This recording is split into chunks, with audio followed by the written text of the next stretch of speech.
Quindi lei adesso pensa al referendum? Gli è venuta questa idea? Sì, perché vediamo come va a finire, ma vedo che qui c'è un'apertura teorica ma pratica ben poco, perché danno un'apertura a dei commercianti, ad altri no, ad altri posti della città di Udine no, quindi sicuramente si potrebbe arrivare al referendum.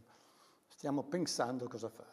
I numeri ci sono, perché in teoria sono 2400 firme, che non sono poche, perché le nostre 1655 più l'800 di Salmè, che era sulla stessa logica, sono 2400 e circa un 5% di coloro che hanno votato. 44.000 hanno votato, giusto? Ok, quali sono, mi aiuti a ricordare ZTL i passi del fare. referendum? Cioè per ottenere un referendum cosa bisogna fare? Ci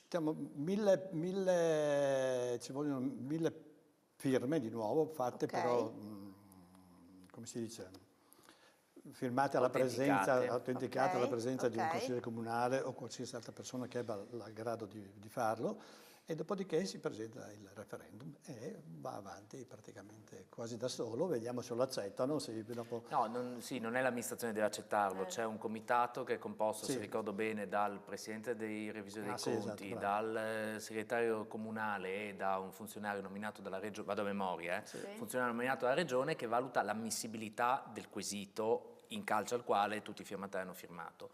E se diciamo, passa questo vaglio di ammissibilità ci sono due finestre, una come le elezioni, una in autunno e una in primavera, dove si può svolgere il referendum. La settimana prossima avremo in audizione in commissione il presidente di SSM e il direttore, e credo sarà l'occasione per fare il punto anche rispetto ai numeri, che se ne è visti un po' di tutti i tipi in questi tempi, e ci faremo un'idea anche rispetto alla effettiva necessità di intervenire sul Venerio, perché io continuo a sostenere che è un intervento che va rinviato a quando ci sarà una situazione stabilizzata. Ad oggi è ancora previsto in bilancio per il 2025 e insomma lavoreremo perché slitti.